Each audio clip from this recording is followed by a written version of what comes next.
Hey, what's up? This is Wilsfer with Abysmal Hymns, and I have Reza Mills with me. And as promised, we are going to go over the top five Faith No More songs.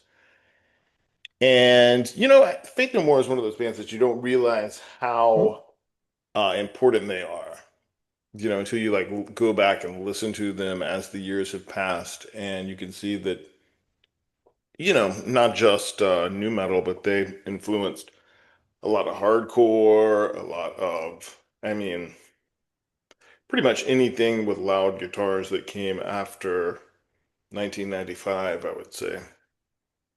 So yeah, so they're pretty important, and surprisingly, this is one of Reza's picks. It wasn't mine. If you know me in real life and not on the interwebs, you know that Faith No More has been a favorite band of mine for a while. But just there's so many bands out there. It didn't I couldn't really pick them over somebody like David Bowie. So here we are, and he's going to kick it off for us. Oh yeah, well, Faith No More.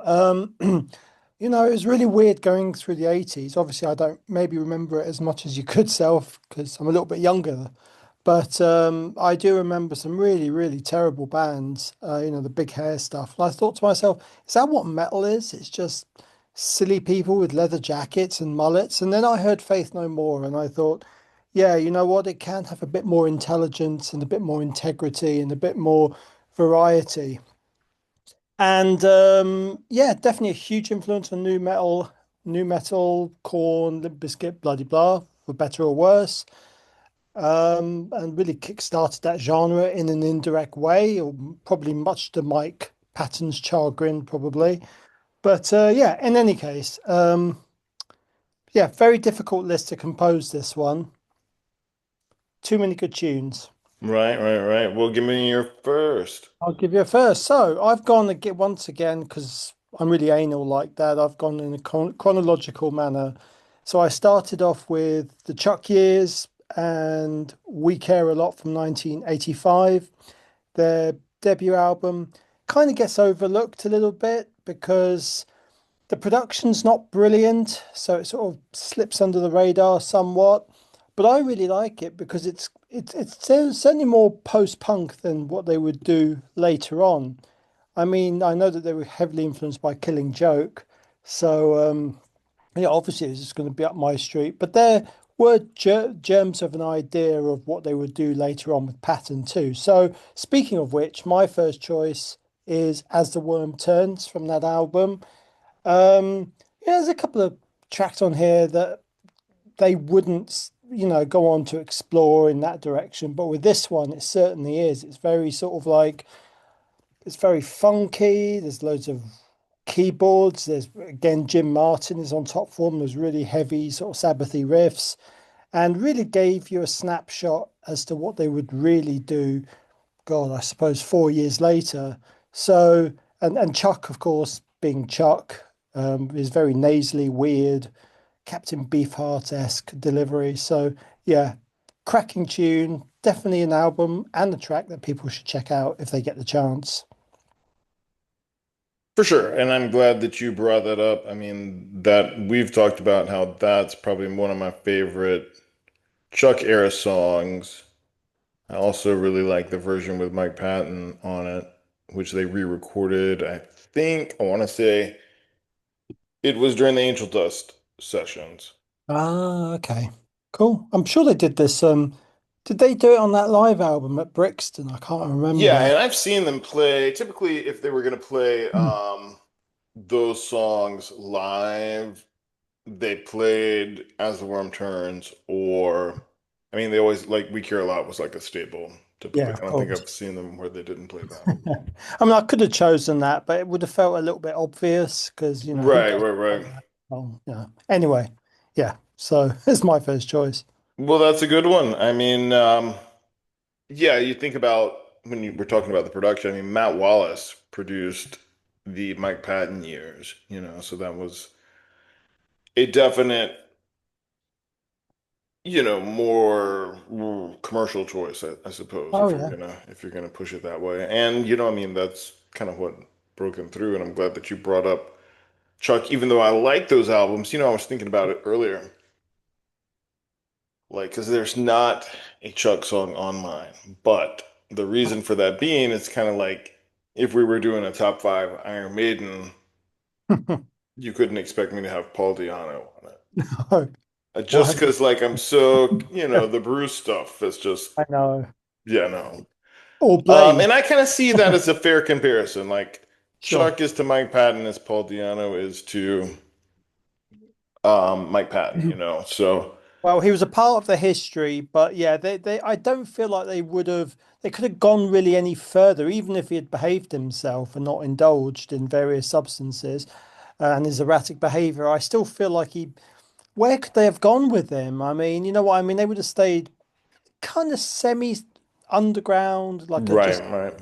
San Francisco college rock band in essence. So Yeah, yeah, he's just not as dynamic of a singer. no, he's And the not. same, you Great could say the same charm. thing about, the Paul Di'Anno comparison to, um, Bruce, that's a similar thing. I mean, the Well, only time that I've seen somebody who's technically a better singer not work as well as someone who has the hmm, charisma of the band would be hmm. Dio versus Ozzy. Yeah, yeah, of course. Yeah. Um, you know, and I think that's a fair point. So with that, my first song, speaking of Ozzy, is not going to be the Warpigs cover.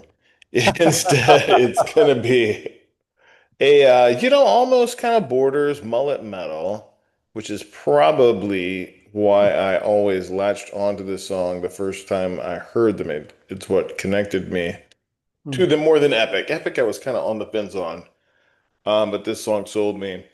It's hmm. Surprise You're Dead. Okay. Yeah. And it also has become what I shout anytime I'm in the passenger seat of a car that almost gets hit. I heard somewhere that Jim wrote this song and he wrote it in the 70s because he's a little bit older than the other guys, I think. I mean, not by a huge amount, but certainly older than Patton, that's for sure. But yeah, it's a kick-ass tune. It's certainly I suppose, yeah, I suppose you're right. Mullet metal, there's a bit of punk in there, I guess, as Hmm. well. But it does Um, have that gallop in the B section, yeah, which could be an Iron Maiden riff. The dun dun dun dun dun dun dun dun. yeah, absolutely. Yeah, no, nice one, man. Good choice. All right, there we go. So I'm going to represent Chuck once again because I do think he's really very overlooked. And I've got from Introduce Yourself, 1987. I've got and song. This is apparently one of the songs that Patton, when he first joined the band, wouldn't do because there's too many references to people in Chuck's life that like why would Patton sing that? It wouldn't make any sense. It's kind of this really silly song, really.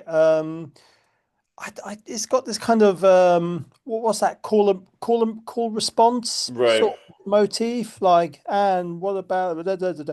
And here comes Lucy, she's feeling really sexy, that kind of thing. It's kind of right. silly but it has that sort of it's kind of somewhat childish. A video was made of it and that Introduce Yourself, really, I think, I mean, even the band technically call it their proper debut because it's like the debut album, but much, much, much better. I mean, the production is excellent. So many banging tunes. I could have chosen any of these ones. But yeah, for me, this was always just such a fun and silly song. And in fact, the video featured an appearance by James Hetfield. Right. Yeah, I mean they were already big Faith No More fans in the Chuck years, which stands to reason because those guys also like Killing Joke so much. Well, yeah, and also I think Jim was friends with Cliff Burton as well, so Right. kind of makes sense, really. Yeah, but a fun song, a silly song, but you know, what can you say? Sometimes you need a bit of silliness, and Faith No More certainly have their plenty of those kind of tracks in their catalogue. Right, right. I have maybe one that I would say falls into the silly category, but yeah, for sure, Cool. for sure. And I think that when you take Introduce Yourself, Hmm. it kind of stands up with the other music that was coming out at the time. Because if you think of like the Butthole Surfers, Hmm. early Red Hot Chili Peppers, Yeah. even Die Kreuzen, Yeah. those albums that were kind of going in a weird direction. The Fire Melvins, you Hose, know. bands like Fire Hose and Jane's Yeah. Addiction. That, yeah, very good. Yeah, cool, man. All right. The next one on mine, I'll go to chronological order too, which would be another one from The Real Thing. Hmm. I'm gonna go with The Morning After. Oh, okay. It's super hooky, more melodic than Surprise You're Dead, Yeah, but not one of the like super radio songs, you know. yeah, And yeah, they really didn't play it a whole lot live, which is a shame. But it's pretty driving. It's a good balance of heavy enough without, you know, not letting Patton sing. So I don't know. yeah. It's brilliant. There's so many deep cuts on that record, actually, that it's easy to just think, just listen to the first four tracks, which, of course, rightfully so, they're exceptional, but people need to really properly dig in. It's a really proggy record. It's fantastic tunes, and the morning after is just a brilliant. It's kind of yeah, it's kind of a bit light-hearted in a way compared to some of the darker tracks on here, if I'm remembering correctly. That Hmm. is, um, unless there's some weird reference I've overlooked, which is more than likely. But yeah, Yeah, no, I think it is lyrically not as dark as some of the songs. no. Well, speaking of which, and we you touched on the real thing again. I've got a track from there. It's inevitable, and my one is the title track, the real thing. This is the band again. I touched on prog, and this is them at their proggiest. It is just so beautifully composed. It's just like these very quiet moments, almost down to a whisper. And then suddenly Jim Martin comes in, these killer sledgehammer riffs, which is like straight out of what Tony Iommi was doing with Sabbath. It's just so beautifully put together. I mean, I don't think they would ever quite sound like this again. I mean, yes, they would get more experimental, but they would never go all out prog. Um, yes, it's definitely a favorite of mine on the record, as well as Zombie Eaters as well, of course. But yeah, for me, the title track is um, very brooding, very understated, but monstrously heavy too. Very Zeppelin-y in places almost. Yeah, I can hear that. You know, another song that's pretty proggy on that album is Woodpecker from Mars, Oh that yeah, instrumental, oh yeah, because that's a they cool. really kind of jam out on that one. Also, you know, the Zombie Eaters, you know, Yeah, that's another one that's pretty proggy in the very like larger than life dynamic scope of where they're going with it, you know. sure, yeah. And they don't like babies. That's pretty Well, who does? pretty No, I clear. mean, You know, I guess it depends on the baby. I couldn't eat one at the moment, but Right. Yeah. I mean, I already had lunch, so it's about yeah, time. absolutely. Nice one, man. Cool. Well, I'm going to get into where they get darker, Mm. which is going to be obviously Angel Dust, which is my favorite album. Mm. And the first song I'm going to pick from that one, it's not about babies, but it's about children. It's Kindergarten, Okay. Yeah. Interesting. which that has some interesting progressions. I mean, it's not as proggy as some of the stuff on The Real Thing, but it definitely kind of wanders in that direction. You know, there's a lot of like the bass work really is what is kind of giving it the more intricate feel. There's a lot of nuance on that song too. Yeah, I'm just playing it in my head right now. Yeah. Yeah, it's kind of I like it. It's one of those songs like I mean so many songs like that on Angel Dust that the first time you hear it, it kind of goes over your head a little bit. And I think that's kind of a song that's a little bit under the radar, but yeah, it's a good one. Yeah. They write it 100 times, 100 times. That's it. Yeah. Write it 100 times. Write it 100 times. Yeah, yeah. With that ridiculous voice. Yeah, absolutely. Which Well, I can say with one thing that we should probably talk about with because oh, we didn't include this band because hmm. if we could have done a whole Mike Patton series, but at this point he was only in two bands, and I think Mr. Bungle, those sessions influenced the writing style on this album. because it's And a that's lot probably, more like Mr. Bungle than the real thing.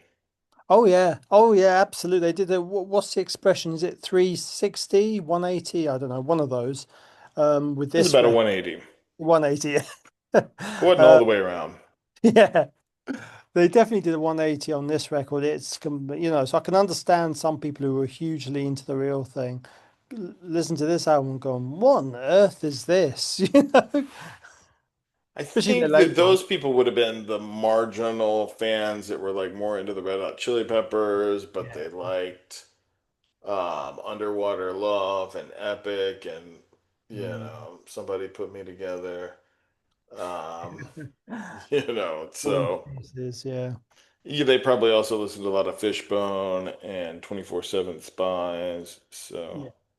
could have Yeah. been a little too Or abrasive. or another band, Scatterbrain. Yes, Scatterbrain. They came out of Yeah. that same weird transition. And we were talking about how all the decades have a time frame where they're transitioning. It was definitely that for metal, Yeah. like because you saw bands like Mindfunk and Yeah. Scatterbrain and even Wrathchild America to some extent, Mm. starting to experiment more. And like a band like Sacred Reich, Bloody they hell, started even rapping. what's that Gary Sharon band? Is it Extreme? Extreme. I mean, they dabbled in funk Yeah. with that terrible titled song, Get the Funk Out. Oh, Right. God, Yeah, I don't want to think what a about that. ridiculous title. I try But not to think about that. They were normally sounded like Van Halen, if I I know remember correctly. when I first heard that title, it was like several of my toes just struggled to uncurl. It was just like, oh, really, guys? Come on. That's a bit too on the nose, I really. But remember they, the drummer just looked like he came out of a frat house, so I never trusted them to begin with. yeah, that's fair enough. Yeah, they're pretty weak. And if you have any inclination that they could have been an industry plant, just know that Uno Bettencourt now plays for Youngblood. So, Oh, right. Okay. Oh, wow. Really? Okay. yep.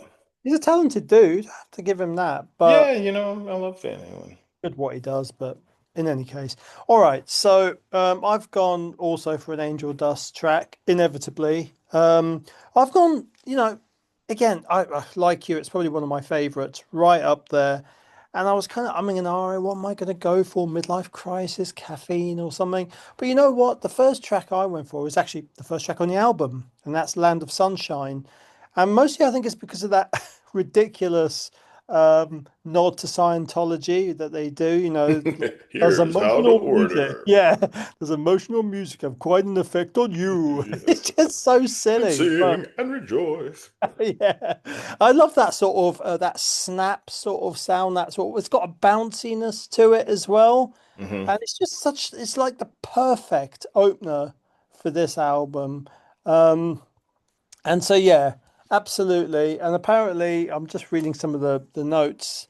He watched a lot of late night television to get into the right frame of mind. I presume that's how it is in the States. I mean, there's a lot of rubbish on here as well, Hmm. but yeah, absolutely. So, yeah, definitely a favorite. And I think a good scene setter, if anything. Whilst by no means a midlife crisis or malpractice or anything like that, it sets up what is a very different, very weird album, weird and wonderful album. So, Right, and you can hear how, Mike Patton has talked about in the past that some of the bands that he was into were not necessarily, unlike he liked metal, he liked, Napalm Death and Grindcore and The Locust and stuff like that. But, um, he was also into Young Gods and Swans, yep. which you can kind of hear, like some of the industrial stomps to songs like Jizzlobber, and Malpractice, Mm. you know. And the subject matter is a lot darker than the real thing, too. Oh, absolutely. I mean, maybe the real thing tonally is kind of dark, but the lyrics was somewhat more mysterious and esoteric, whereas here it just went all out. Right, right, yeah. So my next song is kind of ahead of its time, and it is one of the ones that I'm going to say is one of the sillier songs, but it's also from, it's kind of like the 1-2 punch. On the side B, there was kindergarten, and then there is Be Aggressive, which has the cheerleaders and, he's singing about fellatio and, yeah, hey, Yeah, somebody's apparently. got to do it. That was ahead of his time. He was, Well, I'm sure. Didn't I'm sure I heard somewhere. Roddy, did he write the lyrics or something? I know it was kind of inspired I from him, wouldn't be surprised. or he kind of dared Patton to sing it, which is kind of really stupid because Of course he's got, Patton's that's, pretty fearless, for right. the most part. So, That's probably how he got him to do anything. I mean, it's a It's like hilarious. Mikey likes it. I mean, that whole be aggressive, be aggressive. Yeah, it's Right. a fun song. Yeah, with the what do you call it, cheerleader thing? Yeah, Right. Yeah, the cool. cheerleaders in there. All And right. it still has some drive to it, Oh yeah, absolutely. Yeah, yeah. It's got that bounciness to it as well. Yeah, I agree. which, is kind of where the bounciness is where we get the corn inspiration, I'm sure. Yeah, yeah. Well, at least with Faith No More, they weren't just going on and on and on about how terrible their stepmother was, and Right, right, right. 15, Yeah. 20, 30 years later, it's like, come on, dude, calm Sure, there's that. And then, I did read that the guitar player from Deftones, down. he was talking about how his two favorite guitar players are Jim Martin Mm. and I think Scott Ian. All But right. Yeah. He's a you can metal. definitely, yeah, you can Um, definitely hear the Jim Martin. yeah. Oh, yeah, absolutely. How they Yeah. let the chords ring out, that's kind of a Deftones trick. Oh, yeah, man. Absolutely. No, it's okay. Okay. All right. So, my last choice, I thought I would go to probably another album that I think is underrated. This is me. I always try and go for the ones that get overlooked. I've gone for Album of the Year from 1997, a very audacious title. You're kind of setting yourself up for a fall when you're calling your record that. I mean, I love it. It's a great record. Album of the Year, that's a stretch, but it's very, very good. And it's produced by the fantastic, very talented Rolly Mosiman of Swans, and then he works with Young Gods and what's the guy Thirlwell in Wise Blood. Mhm. So you got him on board, so that's never a bad thing. And it's a really cool record. This was obviously their last album before their original split a year later. And the song I've gone for is a number called Strip Search, which it's just this beautiful sort of trip hop vibe going on. It's almost like they were listening to, I don't know, Tricky or Massive Attack or one of those bands or Portishead. And I'm actually reading a quote from Billy Gould. He says, the loop in the beginning made such a difference. Before we put it in, the song sounded more like Queensryche. So yeah, definitely needed that sort of thing going on. And also it was good to hear from Roddy again because the album before this, he was a little bit he's conspicuous by his absence because he just wasn't, I think he had other issues going on at the time. So Roddy is definitely an important component of the band and he definitely makes his mark on this track. Right, right, for sure. And so I know with my picks, I had said that I was gonna pull something from King for a Day, Fool for a Lifetime, but I didn't. Oh. Instead, I went with, and this kind of complements, I think, your song is I went with another song from Album of the Year, Hmm. which is Mouth to Mouth. Oh, okay, cool. Yeah. Which is, I guess it kind of ties where they were going back with for where they had come from because, it has the staccato vocals, has more of a sung hooky chorus, Mm. but it's a little more aggressive. Yeah. So I think that album needed it because, they do tend to wander and get pretty experimental. There's less like show tune feeling things on this album than there was on King for a Day, Fool for a Lifetime. Because if you think about it, the A side of that album had all the Ugly in the Mornings and Cuckoo for Cacas, Yeah. where the B-side had like Star AD and Yeah. like, you That know. song's hilarious. Stop. Yeah. Yeah. That thing. Um, yeah, so that they went in some weird show tuning directions, but I think that this and I would have been fine if this had been the last album. I was not, and maybe I need to go give it another listen, but I Yeah. was not big into Soul Invictus when it came Yeah, I out. haven't really engaged with it very well. There's only one song on there which I'm not going to repeat the title, it's a bit rude, but we've got the great Jim Thirlwell does a fantastic remix of that. But apart from that, yeah, I found it quite an underwhelming album, much in the same way as I found King Animal by Soundgarden really quite average. Yeah, I don't think I even listened to that one. No, it's quite boring. I think Down on the Upside was the last Soundgarden album I Exactly. Yeah, paid sometimes you attention should to. just shouldn't reunite. You should just leave things be. Right, yeah, you got to keep your legacy intact. I mean, I saw Faith No More on that tour, that last tour Mm. they did, Mm. and they were great. Um, so yeah, that was they went out on a high note with that tour as far as I'm Well, concerned. well, interestingly, this was actually the record that got me into them. And there was a TV show in England called TFI Friday, which was this, one of these chat shows, like I suppose the equivalent over there would be Conan O'Brien or something, Hmm. where you just have someone come on, different guests, and then they have musical people on there too. And Faith No More made an appearance with Ashes to Ashes, and I was just like, yeah, this is right up my street. And Mouth to Mouth's a really funny song as well. And mouth to mouth. It's almost very Right, right. bumpy as well. Yeah, you can kind of hear that. It's, the Mr. Bungle is the big chanted refrains that hook you in because there Yeah. was a lot of that on that first Mr. Bungle album.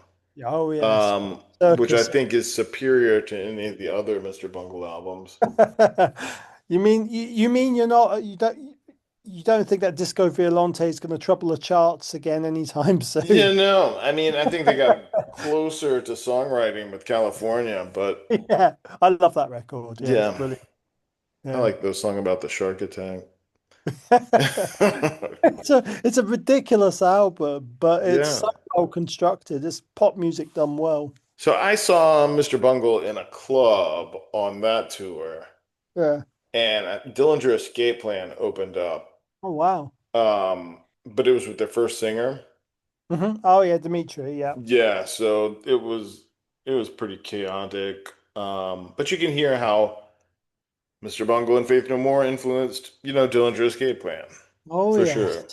Absolutely. All of Absolutely. those like prog leaning hardcore bands, I would Yeah. say, Yeah. owe Even them a cut of their royalties. what's that band? Daryl, Glassjaw. Even they were Oh influenced yeah, no yeah. more. I mean, I like them, but yeah, yeah. Surprising, where bands get their influences from. Sometimes kind of a bit improbable, but hey, whatever. Got to start somewhere, I guess. Yeah, I mean, but you have to think how Faith No More stood out from the other bands in the Mm. 90s, Oh you yeah, know, from that kind of alternative metal scene, because like Red Hot Chili Peppers wasted no time super selling out. Even though yeah. Blood Sugar Sex Magic is a good album. Oh, it's a great record. I'll even put it out there and say I don't mind One Hot Minute. It's okay. Mm, It's not horrible. It's all right.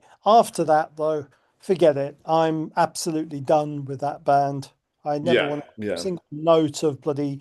By the way, no. By the way, guys, it's really boring. Funnily Right, enough. but people compared them to compared Faith No More to Red Hot Chili Peppers for years. Oh my God. It was Yeah. like some type of but before you had online rivalries, you Yeah. had people writing into Kerrang magazine to talk about it. Yeah. I don't That's know. Yeah. mm. So yeah, so Faith No More, their legacy, I think, holds up. These are great songs that we just talked about, but I mean, even the Chuck years have some really, deep cuts that are interesting Yeah. and worth listening to again. I plan on digging back into some of that stuff and taking a Oh, listen. I just downloaded a folder that has all the Faith No More albums on it, so I got those as well. Um, so yeah, so we'll see what happens. I might even listen to Soul Invictus again. Who knows? yeah, well, Next week, I should probably try and make more of an effort with that. But I think the album cover just really annoyed me as well, which I know sounds silly, I but don't I just know, what, it it's a had like an dog S&M man. mask on it or Yeah, something. just like come on, guys, Yeah. you come up with these great covers and you got that, Well, it's smell the glove. Um, okay. yeah, I don't know. I mean, I'll go back and we'll eventually one day re-listen to Soul Invictus and talk about it. But Yeah. next week we're doing The Cure. Yay. So that will be, they were on the Grammys last night, and I just wrote a whole article about the Grammys, which I'm yeah, surprised that is even still a thing, right. Well, so it's one of those things where when you go down the rabbit hole and you start researching the origins of it, it gets worse. Yes. It basically came about because the film industry, was giving everybody little stars in Hollywood on the Walk of Fame, right? Yeah. And they were sitting in the same boardrooms with people in the recording industry, which Mm. because there were a lot of them were in the same studios. You got to think Warner Brothers was a Yeah. Of record label and it's also a movie studio. course. Yeah. And I don't think a lot of people make the connection that they're so closely tied together. Mm. Um, so yeah, because a lot of movies were musicals back in the day too, so that there's some overlap there. They were selling you twice on it. You were buying the album, you were buying the ticket to the Well, movie. So so the music industry was like, well, we need prizes too. And it's basically just, people that are winning prizes there are just getting awarded for playing by the rules and, you know, I'm sure there's keeping in this line with guy. the narrative. Absolutely. There's this chap might be on your radar because I know you like metal, so you might know who he is. Eddie Trunk. Yep. Uh, I mean, I kind of find him quite a gatekeepery, irritating man. Like anything that exists after 1997 or something, he just doesn't get. But in any case, I remember him really going on and on about the Grammys and how much it sucked. It's like, Eddie, it's always been like that. What are you talking about? What, it's like, oh, when Guns N' Roses, what was that, 1990? Eddie, get with the times. Oh, People. yeah. No, he's still mad that Jethro Tull got one the year Metallica was It's nominated. ridiculous. I just think it was funny more than anything. It's just such a silly man. He is one of those people. I'm just like, come on, granddad. Get with it. It's like, what's that awful word? I don't like using it, but boomer. You know, Right. he's just one of those people that just can't seem to accept that. Oh well, no one's listening to Skid Row. Well, some people are, but no, times change, Ed. Yeah, they Sorry. go to prison. That's why you don't see them as much. They get 18 in life. That's To how be it honest. goes. I'm kind of glad that I don't really hear anything from Sebastian Bach because I find him really quite an irritating man. Um, but yeah, Eddie, Jesus Yeah, Christ. he didn't age well. Yeah, he did not. But I kind of respect, and I'm sure Mike Patton makes fun of these guys all the time. In fact, he had some words about Vince Neil, I remember, but so it's still connected. We're still on topic. Sure. But I respect Sebastian Bach more being a crotchety old guy with no clue more than I Yeah. do Blackie Lawless, who like turned into a Christian and now won't play half the first album. So, That's so silly, isn't it? It's hilarious. and Blackie Lawless looks like somebody's grandmother that works at a truck stop now. It's just ridiculous. Complete mess. Yeah. Um, who was it? What song was it that Dave Mustaine didn't play? Is it The Conjuring? They Right, refused yeah. to play because it was all satanic. Come on, Dave. Mm. Honestly, you Although know, I will say the new Megadeth is really good. is it? I haven't really listened to them for Yeah. quite a few years, but He's kind of shut up complaining like he was. yeah. Oh, me, like the real me. Yeah, there's a song that's kind of like that, but yeah.